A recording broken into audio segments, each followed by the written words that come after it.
Hey there, how are you? Happy to meet you again on this platform, Simplified Nutrition Guidelines for Africans. It's always a pleasure for us to learn, for us to get to enlighten one another, sensitize one another as far as food and nutrition is concerned. Today, I want us to talk about a very crucial concept known as food security. Many of the times we hear this term food security, and I'm just here wondering, have we stopped to think what food security really means, and how does it apply in our lives as individuals, as households, as a nation? How does food security apply to us? So I thought of let's just brainstorm about it, so that those that are already aware of it, it's a thumbs up, and those that maybe didn't have a better understanding can just, get a glimpse of what it really means to say that you are food secure or you are food insecure. So according to FAO's definition, that is Food and Agriculture Organization, 1991, food security refers to a situation when all people at all time have access to adequate, safe, and nutritious food to meet their body demands and preferences. Ladies and gentlemen, this definition is very detailed. It's very rich. We are talking of all people at all time having access to adequate, safe, and nutritious food to meet their body's demand as well as their preferences. So this means that if you have adequate food but it's not according to your preference, then you are not food secure. If you have food, yes, but it's not meeting the body's demand for nutrients, that is, what does the body need for protein? The body needs for carbohydrates. The body needs for iron, for zinc, for whatever nutrient. If your food is not meeting the body's demand for these nutrients, then you are not food secure.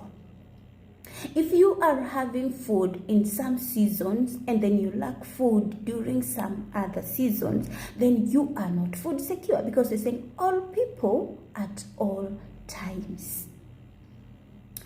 And if you are having food that is not safe, for example, the food is contaminated by microorganisms like bacteria, the food is having molds, for example, you have bread that is spoiled, or you are having food that is contaminated even with chemicals or even physical matter. You find this is flour but it has got soil in it, this is milk but it's having hair in it. That food is not safe, so you are not food secure.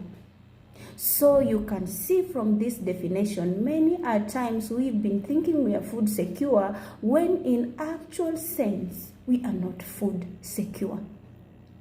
That is why I have brought this subject today, so that we can think through it. When we talk of food security, are we food secure? Are we meeting all the components that define food security? Are we meeting the nutritional demands? Are we meeting the safety needs? Are we meeting the adequacy? Are we meeting the preferences as individuals, as families, households, and as a nation? From this definition, then you can understand that being food secure is work. It is a journey. It is effort. It's commitment. Achieving food security is not a walk in the park. And there are many other things that are tied to it.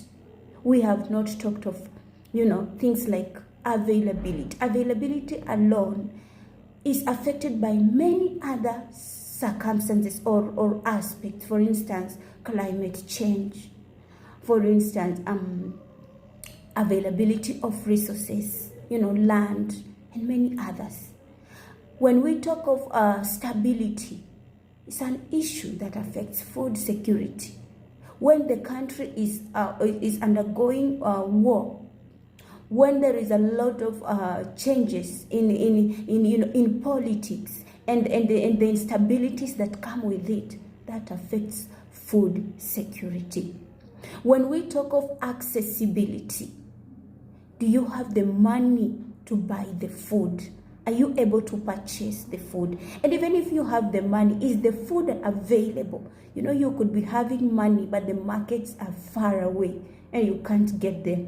You could be having money, but the roads are just bad, poor infrastructure.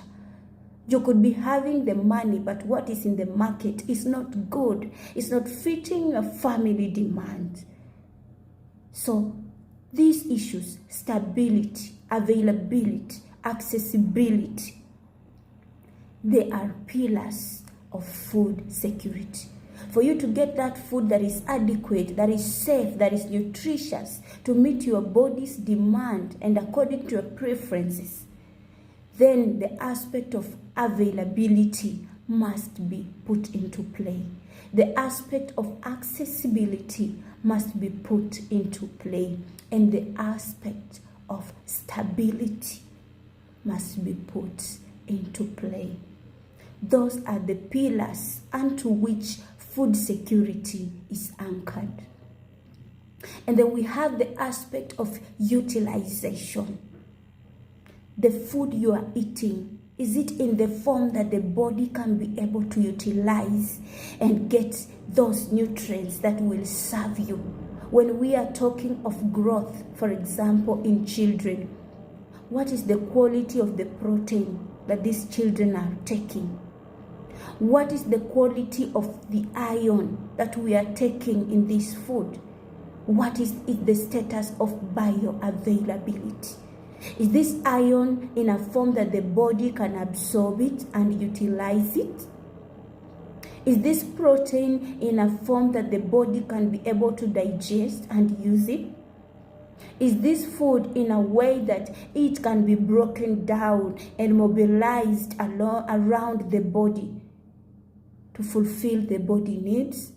So utilization is equally an important aspect of food security.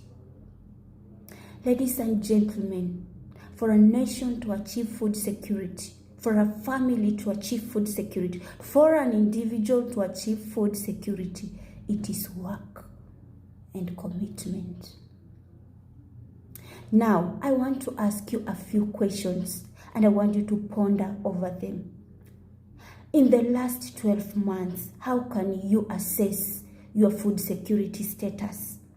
Would you say that you have had adequate food? Would you say that you have had surplus food, that is excess food? Would you say that you had occasional food shortages? Or would you say that you had frequent food shortages? Number 2, in the last 12 months, are there instances when you had to reduce the portion sizes so that you do not eat the normal quantities that you usually eat, you as an individual or as a family? In the last 12 months, did you have to skip some meals during the day? For example, if you usually take 3 meals a day, are there instances you had to take 2 meals in a day because there was no food? In the last 12 months, did you have to change your preferences? Maybe you preferred, for example, chicken, but you had to eat, let's say, a silverfish, omena, because you couldn't afford chicken. In the last 12 months, did you have to worry about food insecurity? Did you feel like we might lack food at some point as a family, as an individual? In the last 12 months, did you have to reduce dietary diversity? For example, if you usually have 3 types of vegetables in a meal serving, this time round there are instances you had a one type of vegetable because you couldn't afford or you couldn't get the others. In the last 12 months, are there instances when you went to bed hungry? Maybe you or a member of the family. Ladies and gentlemen, If you think through these questions and you find that there are instances you went to bed hungry, or your family member, or there are instances you went to another type of food that you didn't prefer because you couldn't get your preferences, or if there are instances when you reduced the diversity, the varieties of food because you couldn't get them all, if there are instances when you were worried that my family or I as an individual will not be able to get food, or if there are instances that you suffered food shortages, if there are instances you skipped meals because you couldn't get enough, if there are instances you reduced the portion sizes, you are not food secure. So, let us think. Nobody can say that 100% they have scored in those questions that I have asked. Even me as an individual, as a nutritionist, as a food and nutrition enthusiast, there are instances I had to change preferences. There are instances I had maybe to skip a meal. There are instances I was worried maybe my family will not have food in the next 2 or 3 months if I don't do something. So food security is a big thing. It calls for work. Work in terms of production. Work in terms of food preservation. Work in terms of food utilization. Let us think on how we can achieve food security. See you next time. Shalom.